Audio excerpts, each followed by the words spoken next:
The sound of Marcus throwing his wedding ring across the marble floor echoed through their penthouse like a gunshot.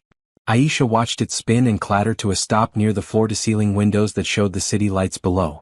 20 floors up, she felt like she was falling. "Look at yourself," Marcus said, his voice cold as winter. "You've let yourself go completely. I can't even stand to look at you anymore." Aisha stood in the doorway of their bedroom, still wearing the black dress she had put on for their anniversary dinner. The same dress that used to make him smile. Now his face showed nothing but disgust. "I work 16-hour days building my empire," he continued, loosening his expensive tie. "I need a wife who looks the part. Not someone who has given up on herself." The words hit her like physical blows. 3 years of marriage, and this was how it ended. Not with a fight about money or family or the future, but with him telling her she was too fat to be his wife. "Marcus, please," she whispered. "We can work through this." He laughed, but there was no humor in it. "Work through what? You eating yourself into a size 16? You think I'm going to be seen at business dinners with someone who looks like that?" Aisha looked down at herself. Yes, she had gained weight since their wedding. The stress of his constant criticism, his late nights, his growing distance had sent her to food for comfort. But she was still the same person he had claimed to love. "I married you when you were beautiful," Marcus said, walking to his closet. "I thought you cared enough about our marriage to stay that way. I was wrong." "I can lose the weight," she said, hating how desperate she sounded. "I can?" "It's too late." He pulled out a suitcase and threw it on the bed. "I've already filed the divorce papers. My lawyer will be in touch." The room spun around her. "Divorce papers? When?" "2 weeks ago." He didn't even look at her as he started packing his clothes. "I'm done pretending to be happy with someone who has no self-respect." Aisha grabbed the doorframe to steady herself. 2 weeks ago, she had been planning a surprise party for his birthday. 2 weeks ago, she had still believed they had a chance. "What about our plans?" she asked. "The house we were going to buy? The children we talked about?" Marcus stopped packing and turned to face her. His handsome face, the one she had fallen in love with 5 years ago, was like stone. "Children? With you looking like this? I wouldn't want my kids to be embarrassed by their mother." The cruelty of his words took her breath away. This was the man who had once told her she was the most beautiful woman in the world. Who had gotten down on one knee in front of all their friends and promised to love her forever. "I'm taking the penthouse," he said, going back to his packing. "And the cars. The prenup covers everything else. You'll get what you're entitled to, which isn't much. Where am I supposed to go? That's not my problem anymore." He zipped up his suitcase with sharp, angry movements. "Maybe you should have thought about that before you stopped taking care of yourself." Aisha watched him gather his things like their marriage was just another business deal gone wrong. No emotion. No sadness. No sign that he had ever loved her at all. "I loved you," she said quietly. Marcus paused at the bedroom door. For a moment she thought he might turn around. Might remember who they used to be together. "Then you should have shown it," he said without looking back. The sound of the front door slamming shut rang through the empty penthouse like a death bell. Aisha stood alone in the bedroom they had shared for 3 years, surrounded by the expensive furniture he had picked out, wearing a dress that had once made her feel beautiful. She walked to the window and looked down at the city. Somewhere down there, people were living normal lives. Happy lives. Lives where husbands didn't throw away marriages like old newspapers. Her reflection stared back at her from the dark glass. Marcus was right about one thing: she had changed. The confident woman who had walked into his office 5 years ago as a junior marketing executive was gone. In her place stood someone she barely recognized. But as she stood there, something began to grow inside her chest. Not sadness. Not shame. Anger. Marcus thought he could throw her away like garbage because she wasn't pretty enough for his perfect life anymore. He thought she would disappear quietly and let him move on to someone new. Someone thinner. Someone who would smile and nod and never challenge him. He was wrong. Aisha walked to the kitchen and opened the refrigerator. It was full of expensive food she had bought to try to make him happy. Food he barely touched because he was always working or out with clients or doing whatever it was that kept him away from home. She started pulling things out and throwing them in the trash. All of it. Every reminder of trying to please him. Every symbol of the life she had built around making someone else happy. When the refrigerator was empty, she felt something she hadn't felt in years. Space to breathe. Marcus had made his choice. Now it was time for her to make hers. 3 weeks later, Aisha sat in a tiny apartment across town, staring at the divorce papers Marcus's lawyer had delivered. The numbers were exactly what she had expected. Almost nothing. The prenup she had signed in love and trust had protected his millions while leaving her with barely enough to start over. But she was starting over anyway. The apartment was small, just one bedroom, a cramped kitchen, and a living room that could fit in her old walk-in closet. But it was hers. Every piece of furniture, every plate, every towel had been chosen by her. For the first time in years, she was surrounded by things that made her happy instead of things that looked impressive. Her phone buzzed with another text from her sister Carmen. "How are you holding up? Do you need anything?" Aisha typed back, "I'm okay." Really? And surprisingly she was. The first week had been hell. Crying, anger, wanting to call Marcus and beg him to take her back. But somewhere in the second week something had shifted. She had started to remember who she was before she became Mrs. Marcus Wellington. Before Marcus, she had been good at her job. Really good. She had ideas and ambition and a way of seeing solutions that other people missed.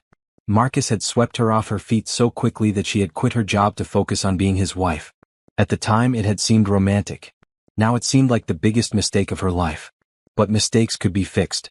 Aisha opened her laptop and started typing. She had been putting this off for weeks, but it was time.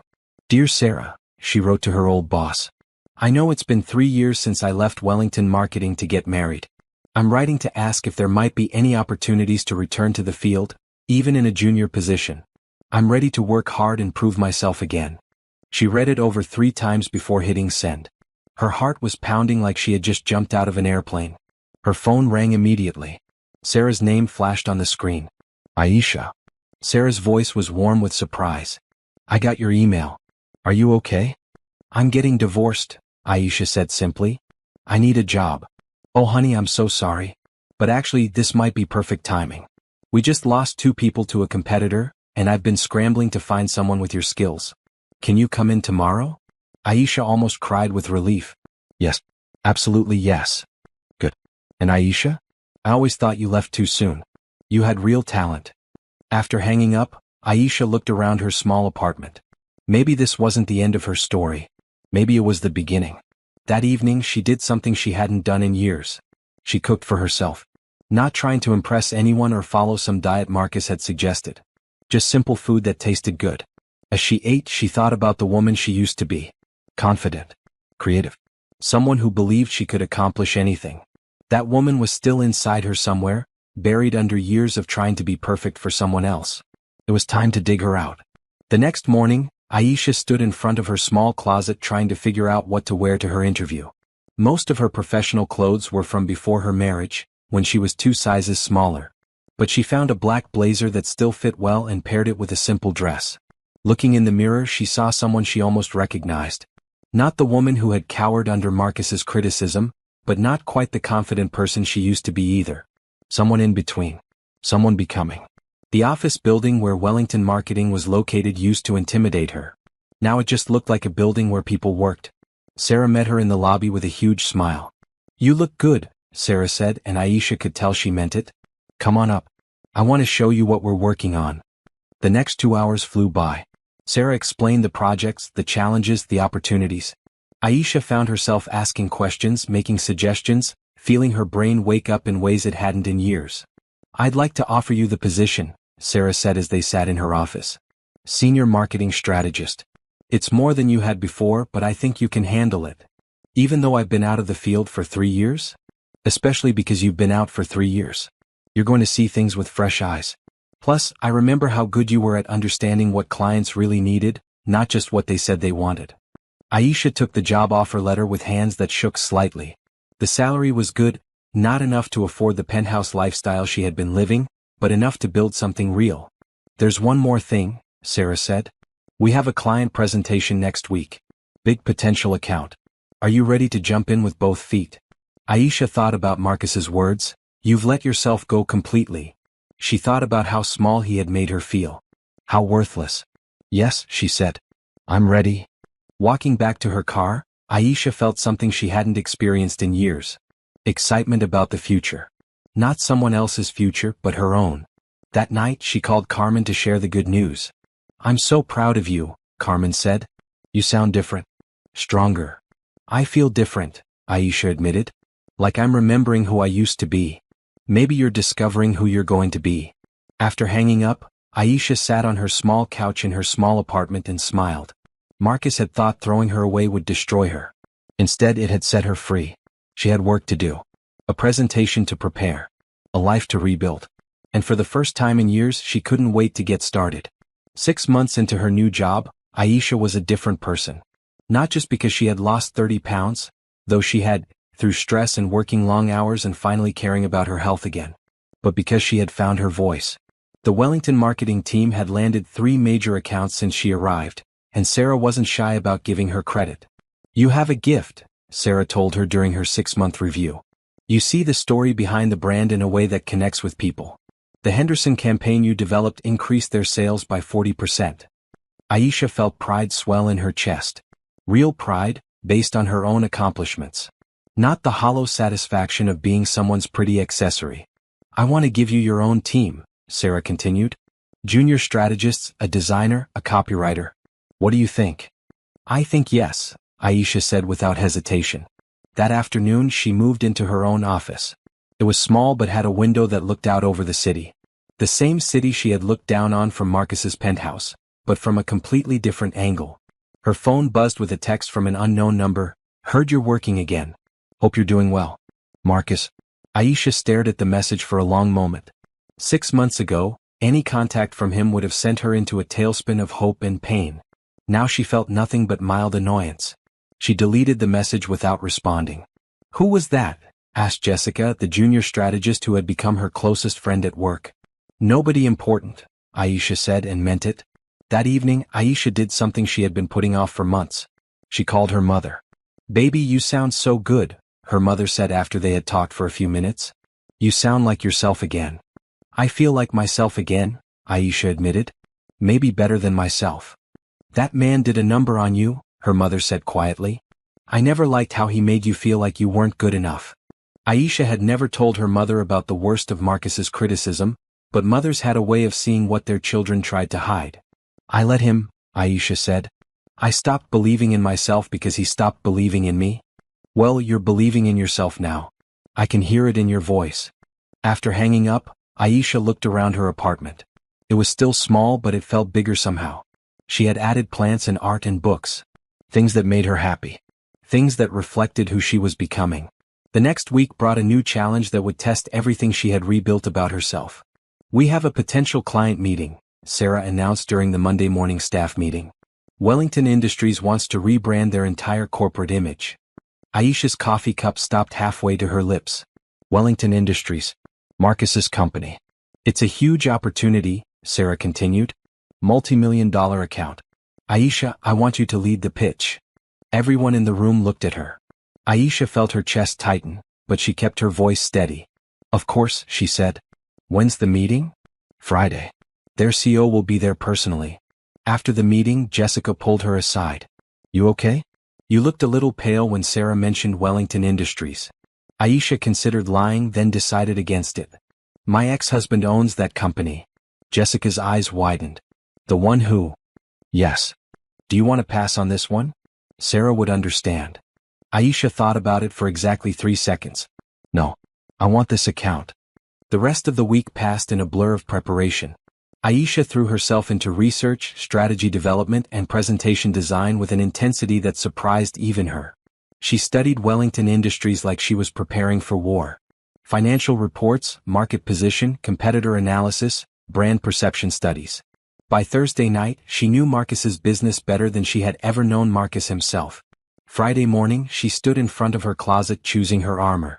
Not the clothes she used to wear to try to please him, but the sharp, professional wardrobe she had built for herself. A navy blue suit that fit her new body perfectly. Heels that made her feel tall and powerful. The face looking back at her from the mirror was confident, prepared, and ready for anything. She arrived at the office early and ran through her presentation one more time. Every slide was perfect. Every transition was smooth. Every argument was airtight. At 10 minutes to 10, Sarah came to her office. "The Wellington team is here," she said. "Are you ready?" Aisha picked up her presentation materials and smiled. "I've never been more ready for anything in my life." They walked to the conference room together. Through the glass walls, Aisha could see the Wellington Industries team seated around the table. Marcus was at the head talking to his assistant. He looked exactly the same. Expensive suit, perfect hair, that confident posture that had once made her heart race. Now she felt nothing but professional focus. Sarah opened the conference room door. "Good morning, everyone. Thank you for coming." Marcus looked up and his face went completely white. For a moment, nobody spoke. "Marcus," Aisha said calmly, extending her hand. "Good to see you again." He stared at her like he was seeing a ghost. The confident, cruel man who had thrown her away was gone.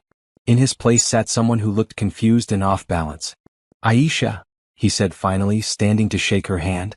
"I didn't realize you were leading the presentation?" "Yes." She smiled professionally. "Shall we get started?" For the next hour, Aisha delivered the presentation of her career. She was sharp, insightful, and completely in control. She answered every question with confidence and backed up every recommendation with solid data. Marcus didn't speak once during the entire presentation. When she finished, the room was quiet for a moment. "That was exceptional," said Marcus's CFO. "Exactly the kind of fresh thinking we need." "Very impressive," agreed the head of marketing. All eyes turned to Marcus. He was staring at Aisha like he had never seen her before. "Yes," he said slowly. "Very impressive indeed." The Wellington Industries account was the biggest win in the agency's history. Within a week of Aisha's presentation, they signed a 2-year contract worth more than $3 million. Sarah called an all-hands meeting to celebrate. "This is the kind of account that changes everything for us," she announced to the entire staff. "And we owe it all to Aisha's brilliant strategy." The applause felt genuine and well-earned. Aisha had worked 16-hour days for 2 weeks preparing for that presentation, and it had paid off in ways she was still processing. But the biggest surprise came that afternoon. "Aisha." Sarah knocked on her office door. "Can we talk?" They sat in Sarah's office with coffee and the late afternoon sun streaming through the windows. "I've been thinking about the future of this company," Sarah said. "We're growing fast and I need someone I trust to help me manage that growth. How would you feel about becoming a partner?" Aisha nearly choked on her coffee. "A partner?" 20% equity, plus a salary increase and profit sharing. "You've earned it." The numbers Sarah showed her were staggering. More money than she had ever imagined making on her own. More than enough to buy a house, to travel, to build the life she wanted. "The paperwork will take a few weeks," Sarah said, "but I wanted you to know where things are heading. You've become essential to this company." Walking back to her office, Aisha felt like she was floating. Partner. At 31 years old, she was going to be a partner in a successful marketing firm. Her phone buzzed with a text from Marcus. "Congratulations on the Wellington account. Could we grab coffee sometime? I'd like to talk." This time, she didn't delete the message immediately. She read it twice, trying to figure out what he could possibly want to talk about. Then she typed back, "I'm pretty busy these days. Thanks for the congratulations." His response came immediately, "Please. Just one coffee. It would mean a lot to me." Aisha stared at the message for a long moment. A year ago, any attention from Marcus would have sent her heart racing. Now it just felt complicated. She put her phone away without responding. That evening, she called Carmen to share her news about the partnership. "Oh my God, Aisha. This is incredible." Carmen's excitement came through the phone like sunshine. "You've completely turned your life around." "It doesn't feel real yet," Aisha admitted. "A year ago, I was crying on my kitchen floor because my husband said I was too fat to be seen with him. Now I'm about to become a business partner." "You know what the difference is?" Carmen said. "You're not trying to be perfect for someone else anymore. You're being excellent for yourself." After hanging up, Aisha walked to her bathroom mirror. The woman looking back at her was someone she barely recognized from 18 months ago. Not just because she was 40 pounds lighter, though she was. Not just because her clothes were more professional and her posture was straighter, though both were true. The difference was in her eyes. They held something they hadn't held in years: self-respect. The next morning brought another surprise. Marcus was waiting in the lobby of her building when she arrived at work.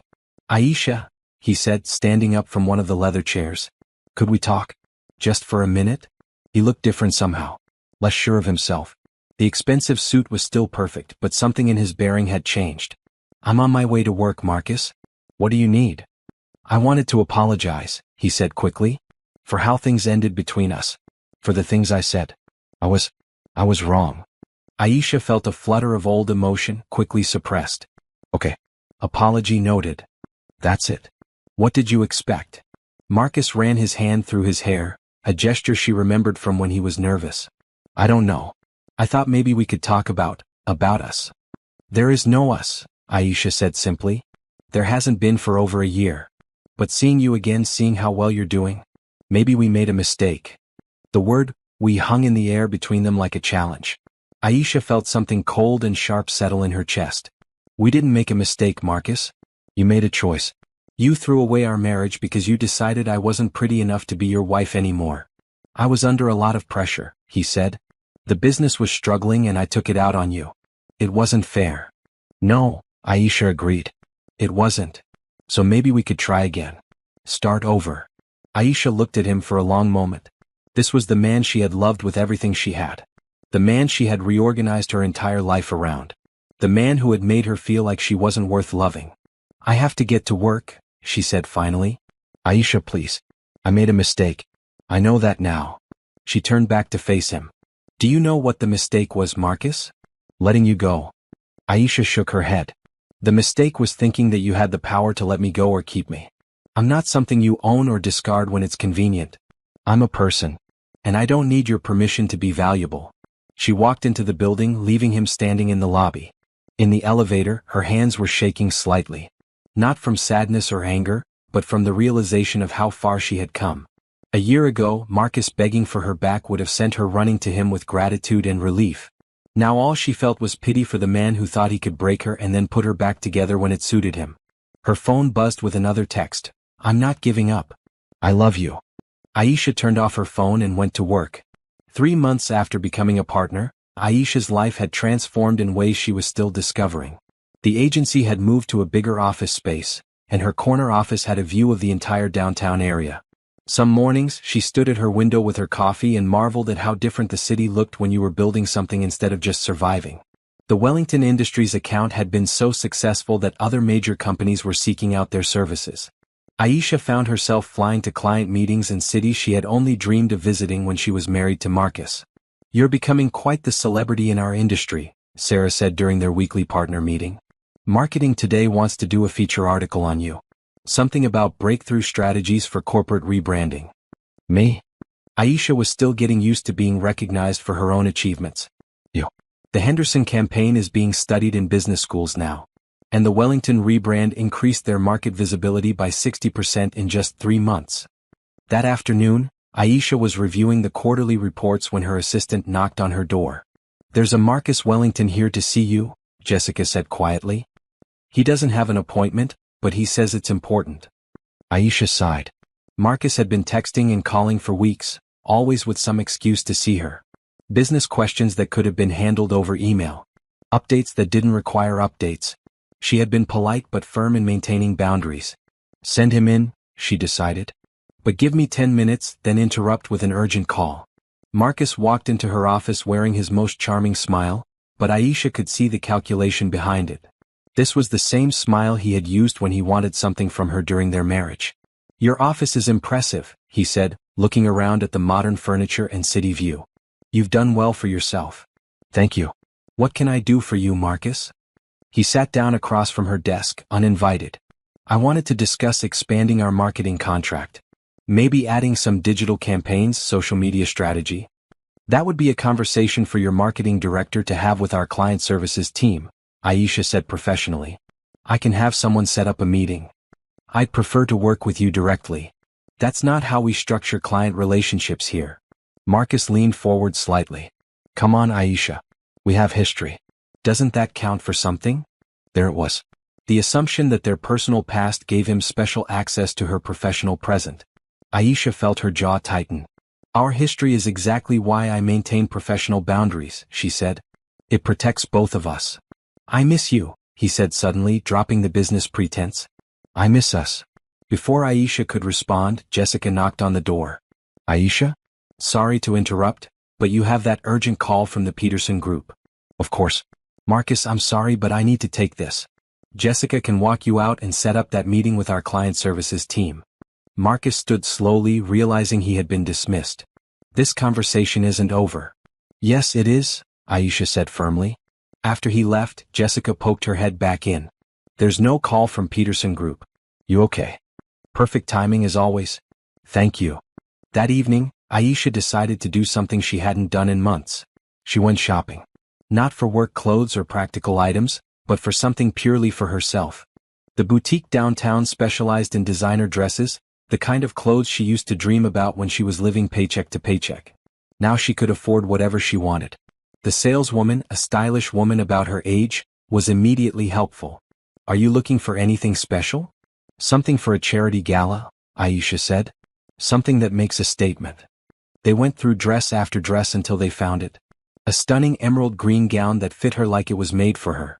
The color brought out her eyes, and the cut flattered her figure perfectly. "You look incredible," the saleswoman said. "What's the occasion?" "The Children's Hospital fundraiser next month," Aisha said, admiring herself in the mirror.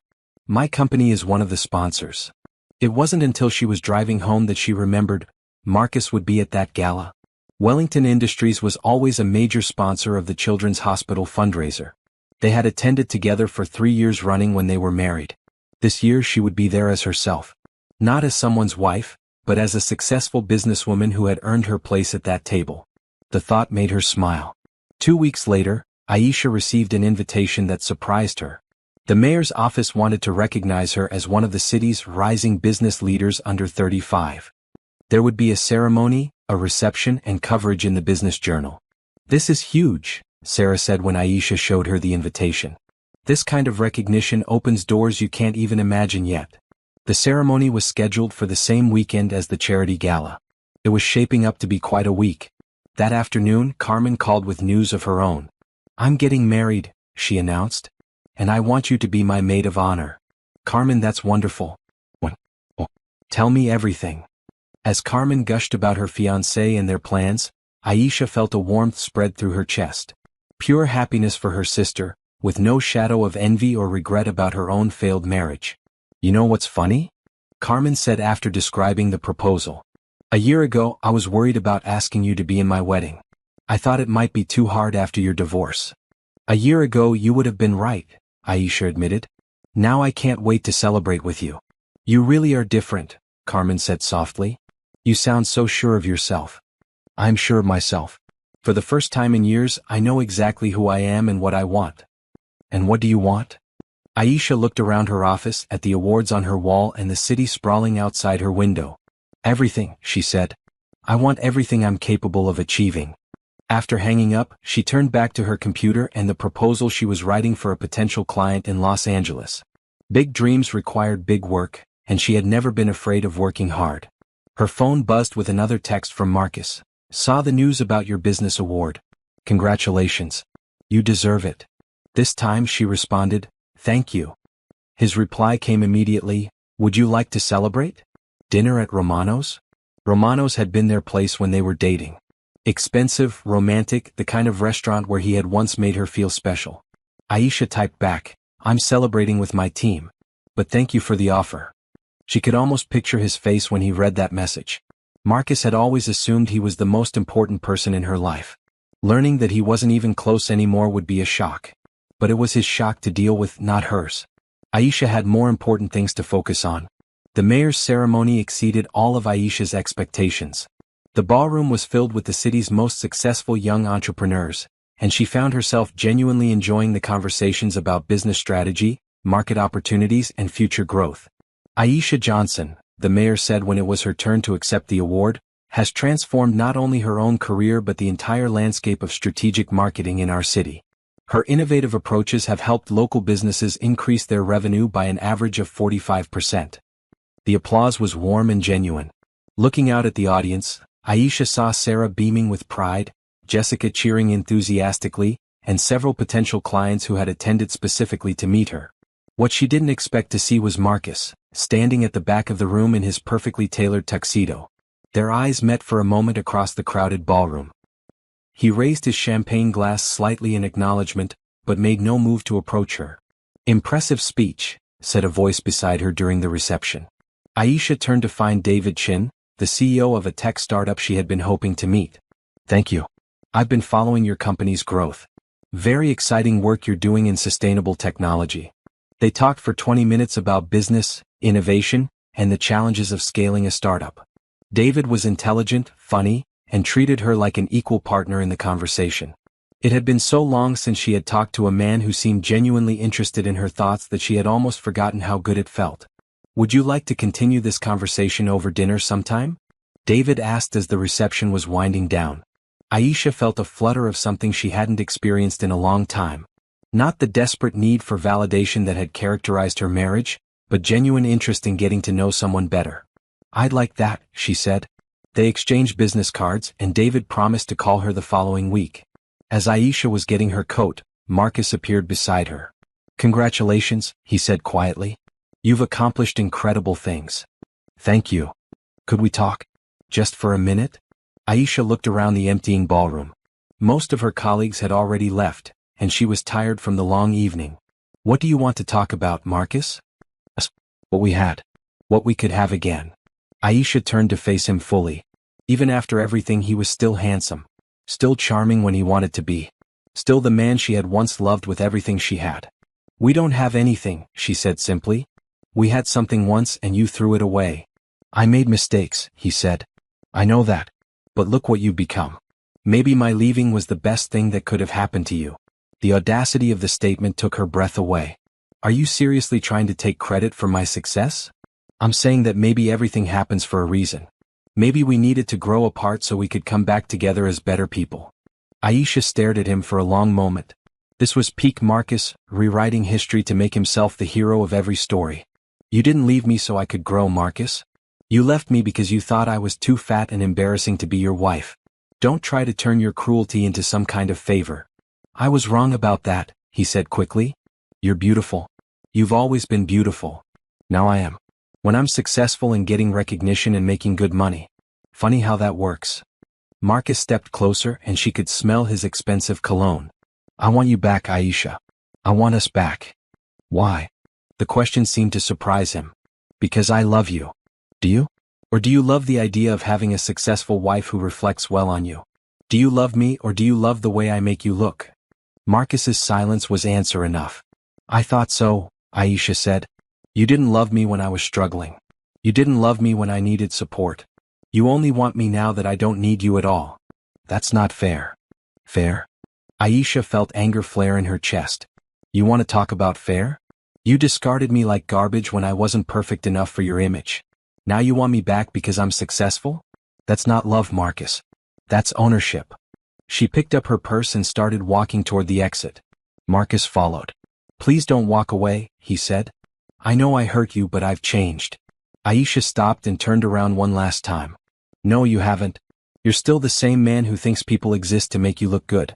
The only thing that's changed is that now I know my worth." She walked out of the ballroom, leaving Marcus standing alone among the empty champagne glasses and wilted flowers. David Chin called 3 days later just as he had promised. Their dinner was at a small Italian restaurant that focused more on good food than impressive atmosphere. Aisha found herself relaxing in a way she hadn't with a man in years. "So what made you get into marketing?" David asked over pasta and wine. "I like solving puzzles," Aisha said. "Every brand has a story it wants to tell, but most of them don't know how to tell it. I help them find their voice." "That's exactly what we need," David said. "We have great technology, but we're terrible at explaining why people should care about it." They talked about his company's mission. Developing affordable solar technology for low-income communities. It was the kind of work that made a difference in the world, not just in profit margins. "Most marketing firms want to sell our product to rich people who can afford the premium version," David said. "But that's not why we started this company. What if we didn't market to rich people at all?" Aisha suggested. "What if we focused on community organizations, local governments, housing authorities? People who make decisions for entire neighborhoods." David's eyes lit up. "That's brilliant. Instead of selling to individuals, we sell to groups who can make systemic change." By the end of dinner, they had sketched out a complete marketing strategy on napkins. But more than that, Aisha had enjoyed herself in a way that had nothing to do with business success or professional recognition. David was easy to talk to, genuinely interested in making the world better, and treated her like an equal partner in every conversation. "Would you like to do this again?" he asked as they walked to their cars. "I'd like that very much," Aisha said. Over the next few weeks, Aisha found herself looking forward to David's texts and calls. He was different from Marcus in every way that mattered. Where Marcus had been possessive, David was supportive. Where Marcus had been critical, David was encouraging. Where Marcus had tried to make her smaller, David seemed genuinely excited by her ambitions. "You're glowing," Jessica observed one afternoon when Aisha returned from lunch with David. "This new guy must be pretty special." "He is," Aisha admitted. "But I'm being careful. I'm not ready to lose myself in someone else again." "Good for you. You've worked too hard to build this life to let anyone mess it up." That evening, Aisha was working late when her phone rang. Marcus's name appeared on the screen. She almost let it go to voicemail, but curiosity won. "Hello, Marcus." "Aisha, thank God. I need your help." Something in his voice made her sit up straighter. "What's wrong?" "The Wellington Industries board is calling for my removal as CEO. The company is bleeding money, and they blame my leadership." Aisha felt a strange mix of emotions. Concern for the company she had helped rebrand, and something that might have been sympathy for Marcus despite everything. "I'm sorry to hear that. But I'm not sure how I can help. You know my business better than anyone. Your marketing strategies saved us once. Maybe you could consult on a turnaround plan?" "Marcus, we've been through this. I don't work directly with you anymore. This is different. This is about saving the company. All those people who work for me will lose their jobs if we go under." Aisha closed her eyes. He was pushing exactly the right buttons: her sense of responsibility, her care for other people's well-being. "What exactly are you asking me to do?" "Come back. Temporarily. Help me fix this mess. I'll pay you whatever you want." The offer hung in the air between them. Aisha thought about the satisfaction of saving a failing company, about the professional challenge, about the money he was offering. Then she thought about David, about the life she was building, about the woman she had become. "I can't do that, Marcus. Please. I'm begging you. I need you." Those words, "I need you," would have sent her running back to him 2 years ago. Now they just made her sad. "You need someone, Marcus. But you don't need me. You need a good business consultant, which I can recommend. You need to make hard decisions about restructuring, which I can't help you with. And you need to figure out why your company is failing, which has nothing to do with marketing." "So you're just going to let me fail?" "I'm going to let you handle your own problems. Just like I had to handle mine when you walked away." "That's cold, Aisha. Even for you." "No," she said quietly. "It's healthy. Good luck, Marcus." She hung up before he could respond. The next morning brought news that didn't surprise her. Wellington Industries had announced a major restructuring, including layoffs and the hiring of a new consulting firm to handle their crisis management. Sarah knocked on her door with a coffee and a knowing look. "I heard about Marcus calling you last night. How did you?" "He called me first, asking if I thought you'd consider going back to work for him. I told him he was crazy if he thought you'd give up your partnership here for anything he could offer." Aisha smiled. "You were right. I know. But I also know it couldn't have been easy to say no. You have a good heart and you care about people." "I do care about people. But I've learned the difference between helping someone and enabling them. Marcus created his own problems. It's not my job to fix them." That afternoon, David stopped by her office with flowers and news about his company's latest breakthrough. They had secured funding for a major expansion that would bring affordable solar technology to underserved communities across 3 states. "I couldn't have done this without your marketing strategy," he said. "You changed everything for us." Looking at David's genuine excitement about making a positive impact, Aisha felt something she had never experienced with Marcus: pride in building something meaningful with someone who valued her contributions. "Are you free for dinner tonight?" David asked. "I want to celebrate." "I'd love to," Aisha said. As David left her office, Aisha turned back to her computer and the project she was working on, a campaign for a nonprofit that provided job training for single mothers. The work was challenging, meaningful, and exactly what she wanted to be doing with her life. Her phone buzzed with a text from Marcus. "I understand why you said no. I hope you're happy." Aisha looked at the message for a moment, then typed back, "I am." And for the first time in years she truly was. The charity gala arrived with all the fanfare Aisha remembered from her years as Marcus's wife. The ballroom was decorated with thousands of white roses, the silent auction featured trips to Europe and original artwork, and everyone who mattered in the city's business community was there. But this time, Aisha wasn't watching from the sidelines as someone's accessory. She was there as a sponsor, a success story, and a woman who had earned her place in that room. The emerald green dress fit perfectly, and she felt confident in a way that had nothing to do with anyone else's approval. David met her at the entrance, looking handsome in his tuxedo and carrying himself with the quiet confidence she had come to admire. "You look incredible," he said, offering his arm. "So do you," she replied, and meant it. They made their way through the cocktail reception, stopping to talk with other business leaders, potential clients, and old friends. Aisha introduced David to everyone, proud to be with someone who shared her values and supported her ambitions. "Aisha Johnson," said a voice behind her. She turned to find Robert Hayes, the chairman of the hospital board. "I've been hoping to meet you. Your company's work with the children's literacy program has been exceptional." They talked about the nonprofit campaigns her agency had developed, and Robert mentioned several other organizations that could use their services. By the end of the conversation, Aisha had 3 new potential clients and an invitation to join the hospital's marketing committee. "You're amazing," David said quietly as they walked to their table. "You make this look so easy." "It is easy when you're being yourself instead of trying to be someone else's idea of perfect." Their table was near the front of the room, a clear indication of her company's importance as a sponsor. Aisha recognized several of the other guests, CEOs, nonprofit directors, and city officials she had worked with over the past year. Midway through dinner, the lights dimmed for the evening's program. The hospital's director gave a presentation about their work with children's cancer research, complete with stories and photos that had half the room in tears. "This year's fundraising total is the highest in our history," the director announced. "Over $2 million, thanks to the generosity of our community partners." The applause was thunderous. Aisha felt proud to be part of something that made such a difference in children's lives. "I'd like to recognize our major sponsors," the director continued, starting with Wellington Industries and their CEO Marcus Wellington. Aisha's chest tightened as Marcus stood up at a table across the room. He looked as polished as ever, but there was something different about him. Less confident, maybe. Or just tired. "Wellington Industries has been a supporter of children's healthcare for over 15 years, the director said. "Their contribution of $500,000 this year will fund an entire new wing of our research facility."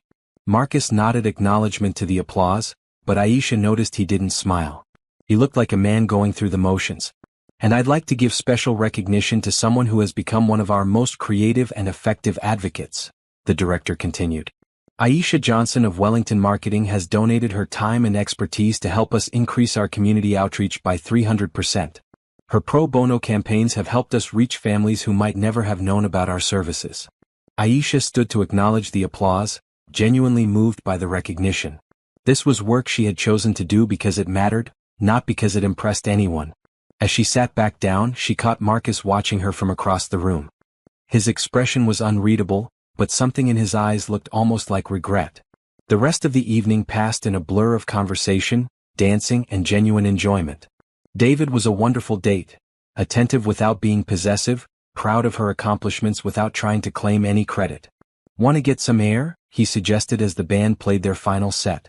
They walked out onto the hotel's terrace, where the city lights spread out below them like scattered diamonds. "I have something to tell you," David said as they stood by the railing. Aisha felt her chest tighten. In her experience, that phrase never led anywhere good. "My company is moving our headquarters to Portland," he continued. "The tax incentives are better, and most of our manufacturing is already there." "Oh," Aisha said, trying to keep her voice neutral. "When?" "Next month. And I want you to come with me." The words hung in the air between them. Aisha stared out at the city she had rebuilt her life in, the place where she had rediscovered who she was. "David, I know it's a lot to ask," he said quickly. "But Portland has a great business community. You could start a new branch of your agency there, or we could work together on something completely new. The point is, I don't want to lose what we have." Aisha turned to look at him. David was everything Marcus hadn't been: kind, supportive, genuinely interested in her happiness. But he was also asking her to uproot the life she had worked so hard to build. "I need to think about it," she said finally. "Of course. Take all the time you need." They went back inside to collect their coats, and David offered to drive her home. As they waited for the valet to bring their car, Marcus appeared beside them. "Aisha," he said quietly, "could I speak with you for a moment? Privately?" David looked at her questioningly. She nodded that it was okay. "I'll wait in the car," David said, squeezing her hand before walking away.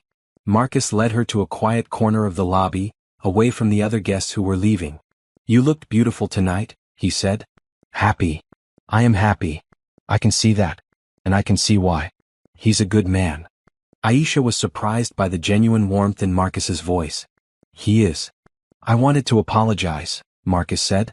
Not just for how our marriage ended but for tonight. For asking you to come back and save my company. It was selfish. It was, Aisha agreed. I spent 3 years of our marriage telling you that you weren't good enough. Then I spent the last year trying to convince you to come back and fix my problems. I never once asked what you wanted or needed. Aisha studied his face, looking for the manipulation she had learned to expect. But Marcus looked genuinely remorseful. I destroyed the best thing in my life because I was too proud and stupid to see what I had, he continued. And now I'm watching you be everything I always knew you could be, just with someone who deserves you. Marcus. I'm not trying to win you back, he said quickly. I know that ship has sailed. I just wanted you to know that I see who you've become and I'm proud of you. Even if I don't have the right to be.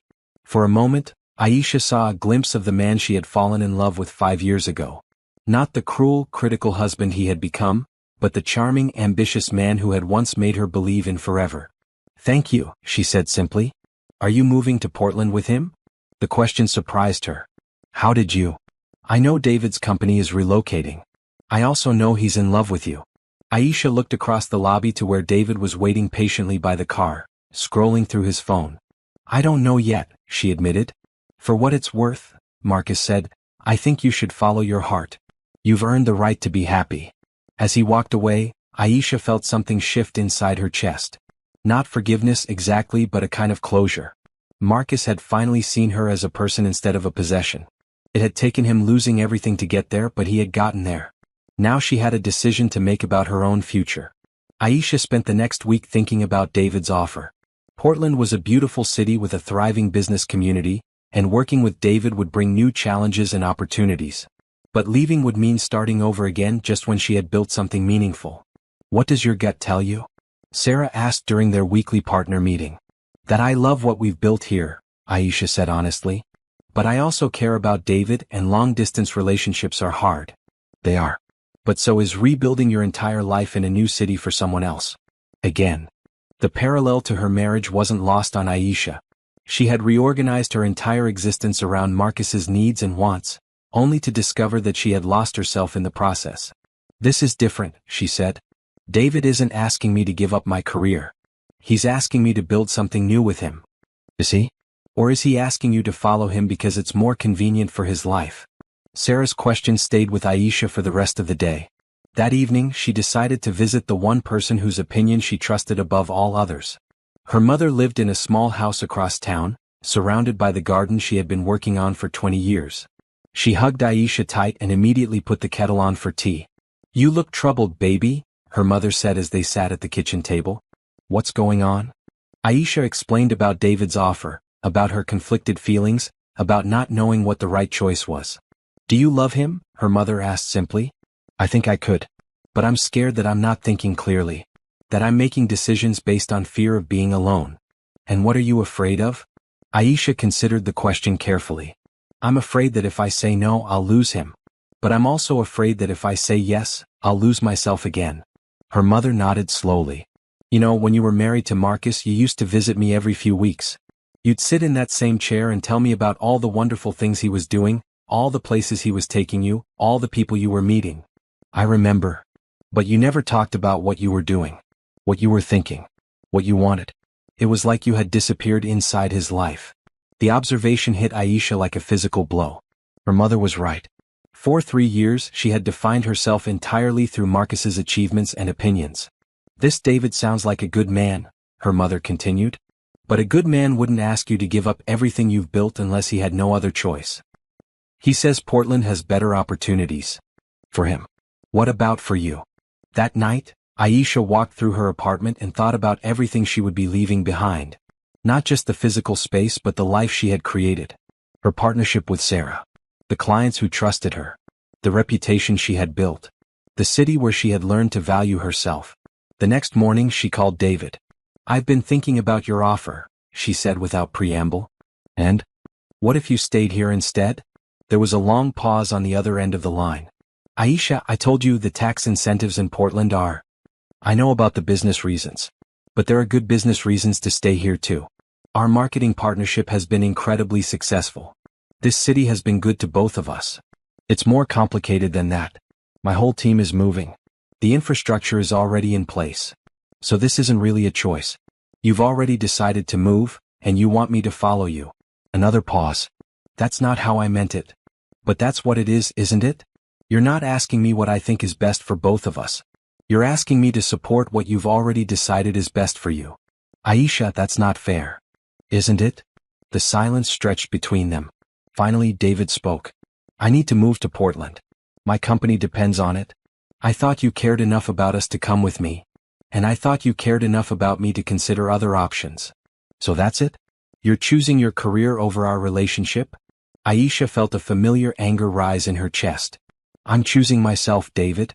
For the first time in my life, I'm choosing what's best for me instead of rearranging my entire existence around someone else's needs.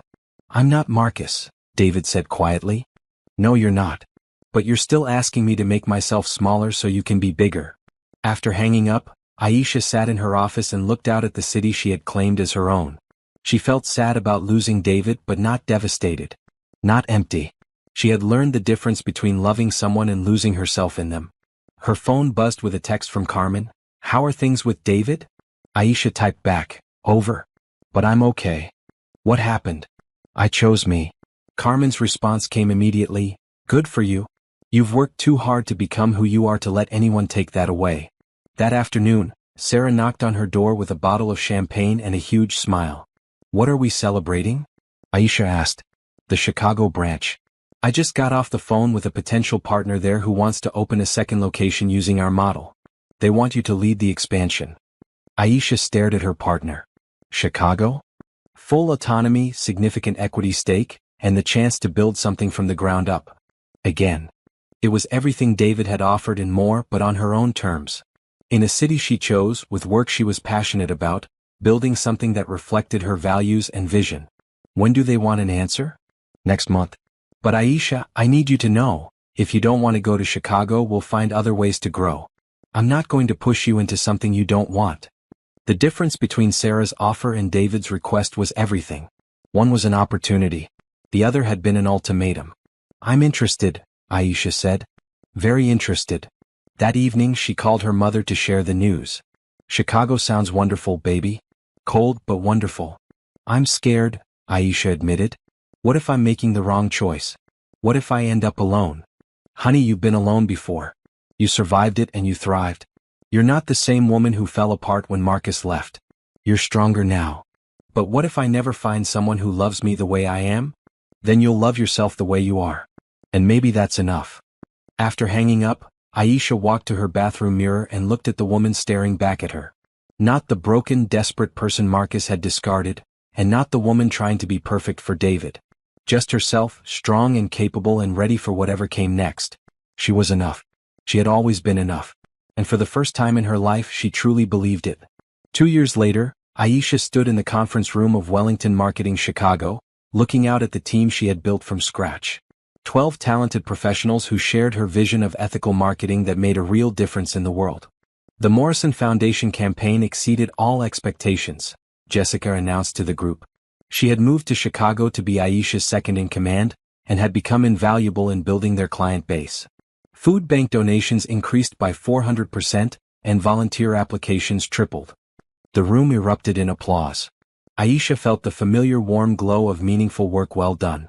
The Chicago Tribune wants to interview you about it, Jessica continued. Something about innovative approaches to nonprofit marketing. After the meeting, Aisha retreated to her corner office to prepare for a client call. The Chicago skyline stretched out before her, different from her old city but equally beautiful. She had made the right choice. Her phone rang with a call from Sarah back home. I have news, Sarah said without preamble. Wellington Industries is filing for bankruptcy. Aisha felt a strange mix of emotions. Sadness for the employees who would lose their jobs, and a complicated sympathy for Marcus. But no regret about her decision not to help him. How is he handling it? Not well from what I hear. He's lost everything, the company, the penthouse, most of his investments. Word is he's moved back in with his parents. That's rough, Aisha said and meant it. Whatever else Marcus had been, watching someone's entire life collapse was never easy. There's more, Sarah said. He's been asking about you. How you're doing, whether you're happy. I think he's finally realizing what he lost. It's too late for that, Aisha said simply. I know. I just thought you should know. That evening, Aisha was working late when her assistant knocked on her door. There's someone here to see you, she said. Says his name is Marcus Wellington. Aisha's heart skipped a beat. Marcus? Here? Should I send him away? No, it's okay. Send him in. Marcus walked into her office looking nothing like the polished businessman she remembered. His clothes were nice but not expensive, his hair was slightly unkempt, and there were lines around his eyes that hadn't been there 2 years ago.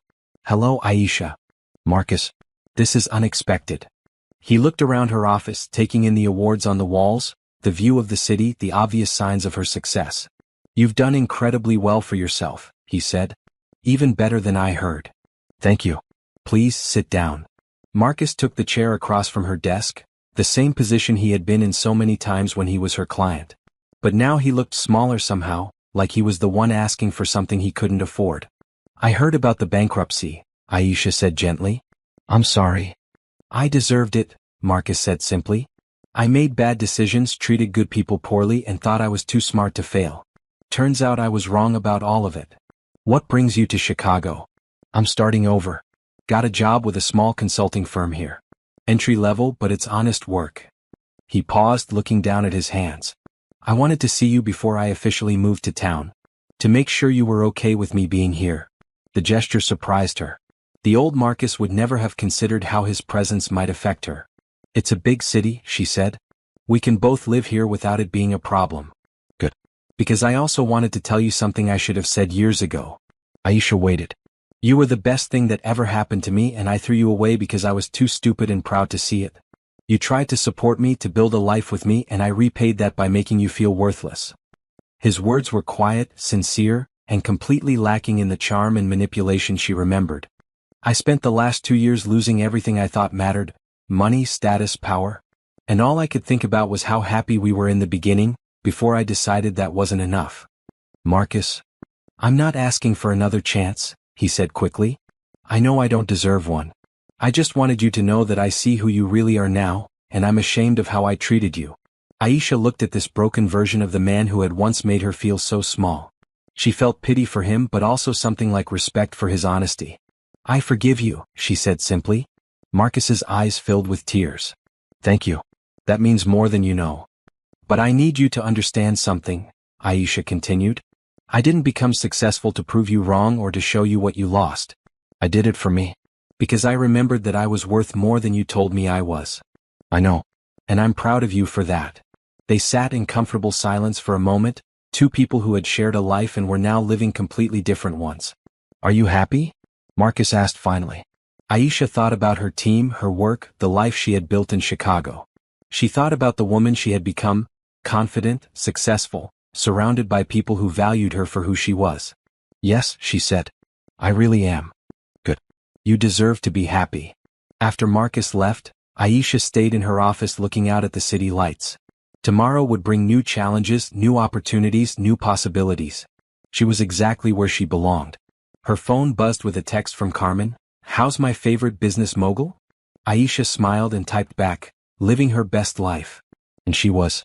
Not because she had proven anything to Marcus or David or anyone else who had underestimated her. But because she had finally learned the most important lesson of all. She was enough, just as she was. The woman who had once cried on her kitchen floor because her husband called her fat was gone. In her place stood someone stronger, wiser, and completely unafraid of being alone. Because she wasn't alone. She was with herself, and that was the best company she had ever kept. As she gathered her things to leave the office, Aisha caught her reflection in the dark window. The woman looking back at her was successful, confident, and genuinely happy. She was everything she had always been capable of becoming. And she was just getting started.